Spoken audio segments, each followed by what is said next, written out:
Now, Ben, I want to ask you: are you a preacher? Are you in the ministry? No, I'm not in the ministry. You're not in the ministry, and I knew the answer to that, but I just wanted to set it up in the right way. So, have you ever come close to that? How I, Yes, I you have. have? Can you tell us? Very close. Okay, could you tell us what that was like? What it looks Well, like? when the Amish choose ministers, they use the lot, which is taken from the book of Acts. The example is taken from the book of Acts. What happens is when there's a need, counsel is taken with the congregation, and Mhm. with the counsel of the congregation, they decide to ordain a new minister or deacon or bishop, whatever it may be. After communion services uh, in the Lancaster Amish community, after the services are passed, they begin a nominating process, which Mhm. involves every member of the congregation, from the youngest to the oldest, male and female, Male and presenting a female, right? nomination. So it's Yeah. females are nominating, Yes. choosing as well that are Yes. baptized, right? Yes. Every Yep. baptized member is Mhm. nominates gives a nomination to the ministers, Mhm. and it's done. It's done one at a time, and my wife doesn't know who I nominated. I don't know who she nominated. It's Mhm. something that is kept between you and the good Lord, who So you you don't talk nominate. about that before or after. No, no, positively not. That is strictly the nomination is strictly between you and the good Lord. And then those with 3 nominations or more are taken into the lot, which is known as the lot. And that can vary. That can vary from anywhere from 1 to 15. People that One is, men, and of course we should emphasize yeah, this is men. Only men are eligible, yeah, but it could be you could have 15 men in the lot in a given yes. ordination The process. highest I ever heard of Hmm. was 13. Wow. The times that I witnessed it, the first time there was 4 of us, Hmm. and the next time there was 6 of us, Hmm. and the next time there was 5. When Melvin was ordained, there Hmm. was 8, I think. Then, after all the nominations are received and it's determined who's in the lot, they announce the names to the congregation, and then those are asked to come. I'm sorry. Those are asked to come forward and sit around a small table, and there's the same number of osbuns or songbooks on the Hmm. table as there are nominees, and Hmm. one of them contains the lot, which is simply a slip of paper with I'm thinking it's in Proverbs. Hmm. Into this lap the lot is cast, but the fall is of the Lord. Hmm. Is the scripture on? And that's written on the Um, slip of paper yes, and placed somewhere inside the Osmond it's right songbook, inside the front cover. right inside the front cover. Okay, Right inside the front cover is where it is. so you can't miss it.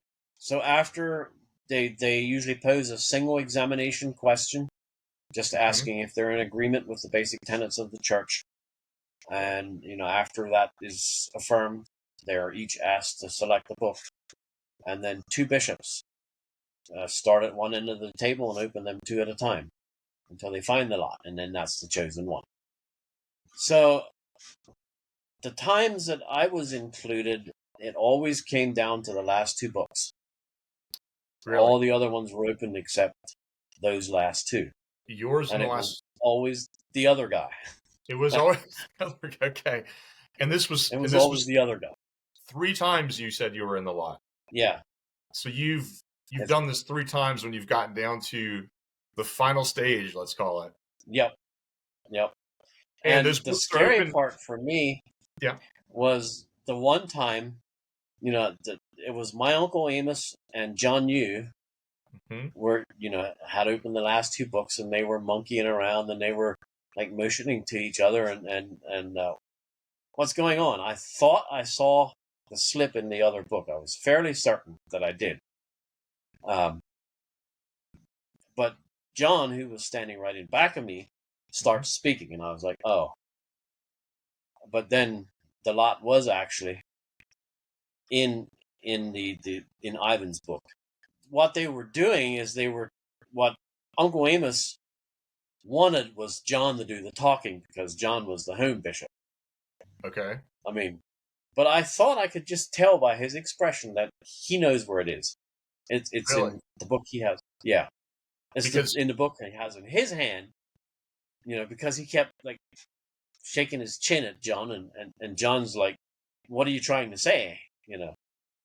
And what Uncle Amos was trying to say is, "You say it." I see. You Yeah. announce it because Okay. you're the home bishop. I see. So yeah, So that was confusing. about as close as you really didn't know until they actually announced the name. But then when Melvin was ordained, it was the first book. Mm-hmm. The They first. opened. Yeah, Right away it was was in the Melvin. first two Okay. books. Melvin, your eldest son, who just was ordained Yeah, last autumn. Is that yeah, prior October year? a year ago. Now, Ben, you used the word I think earlier that it was scary, right? That you mentioned. Can you talk about that? What do you mean by scary? I mean, you weren't campaigning to become a preacher or minister in your church at any point, were you? I spent Because what? all that money to rack up them brownie points, and it was of no avail. I'm kidding. No, I did not camp. I Vote did not Ben. Vote campaign. Ben. 2024. Okay. No. Yeah, no, no. It's Nominate. the very antithesis of that. Okay. Um, and yes, scary is the right word because it is it is a large calling, an Mm-hmm. undertaking. Being a shepherd is really not for wimps. It's more than any human being can actually do on his own. For a lot of these guys, like Melvin's daddy-in-law, he actually enjoys preaching the word. It's the relational dynamics outside of the preaching office that are scary.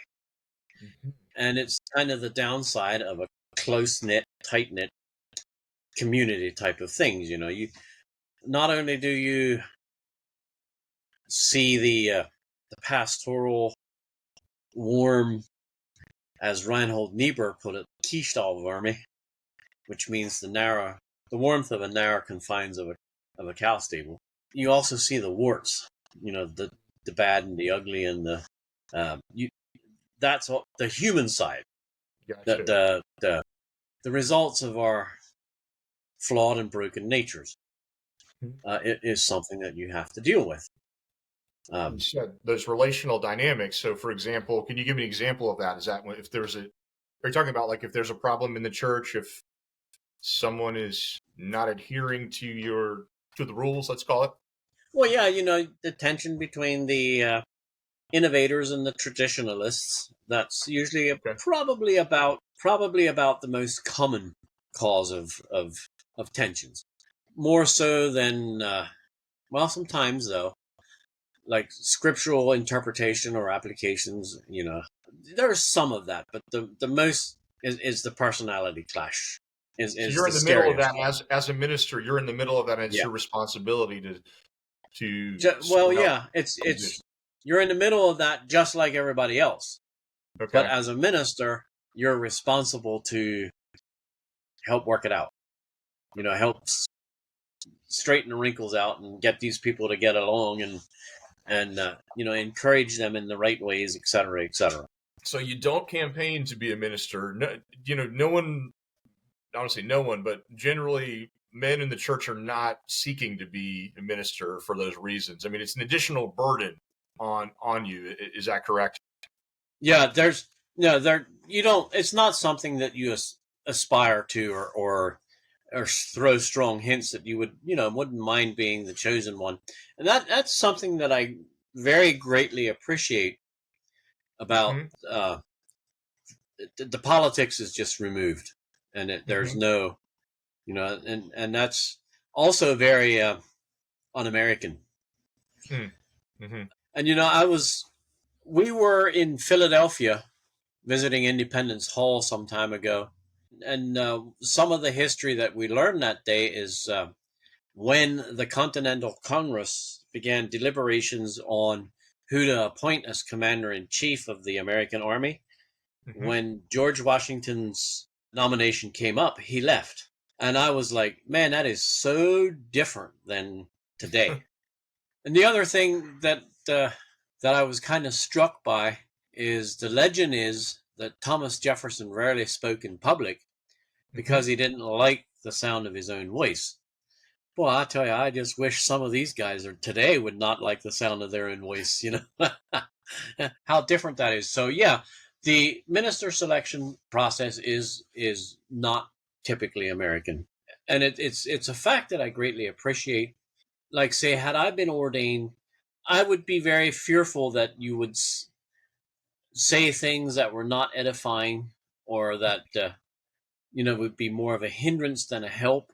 Nonetheless, as time would go on and you would begin to become more acquainted with, like Melvin's daddy-in-law, who actually enjoys it and says so, I might get to that point, maybe not quite as much as he is. His personality is very gregarious, and he's, it's just his way. But nonetheless, it's something that I'm very glad to leave to other people. It's not something that I was disappointed that, not at all. I was, you actually do truly feel the verse from Proverbs in on the lot. It says it all. I mean, the lot is cast into this lap, but the fall is of the Lord. That's, I think it says it all, and you really do feel that way. The fall is of the Lord. In other words, the Lord directs. The Lord chooses the next. Where? Yeah. Upon whom it falls. Okay. Yeah. So people might be wondering how much is an Amish minister or bishop paid for his role? How much does he get paid? Yes. Well, this is also very un-American. He gets paid nothing. Nothing. It's a free thing. It's something that it's not a paid position. So it's something you do in addition to all your other your regular job and all your other familial responsibilities and any other things you're involved in. That is correct. As a minister, part of your duties is you're preparing for what you're going to preach, or potentially are going to preach that Sunday, right? Because you're not necessarily going to be chosen to preach, right? Is that correct? You may or may not. You always go to church. You go knowing it's your turn if there's no visitors. But if there's visitors, then you defer to to the visiting ministry. And when will you find out if there are a visiting minister or not? Well, that morning. When you just show up. And then yeah. See, so they're not calling ahead and saying, "Hey, I've got it." No. Okay. No. Okay. I mean, gotcha. You usually generally mention or send invitations, to this person or that person, but you never know if they're going to show up or not. And how does that fall upon the ministers, the bishop's family, his wife, and how does the community? They're not paying the minister for his work, but are they supporting him in other ways? Materially, I mean, not more than anybody else. It needs based, but like Melvin doesn't get material benefits for being a minister. It's just the flat out way it is. Now, were there other needs? Of course. Now, his employer might have a little something to do with it. Oh, sure. Take the day off to go to the ministers' conference. He might even, But other than that, why? You don't. You don't benefit materially from the office. So it is really it is a commitment. It is a sacrifice in some ways. It is a material sacrifice. That sheds some light on why, when you talk about people don't seek this role, well, it's not just because people don't want to make a sacrifice. You said there's a lot of other responsibilities that go with it too. And so maybe that all together plays a part. It runs counter to the idea of humility as well. Preaching in front of 150 people. It's like campaigning for the office. That just wouldn't seem very humble at all. You mean the acquisition of the position? Gotcha. Yeah.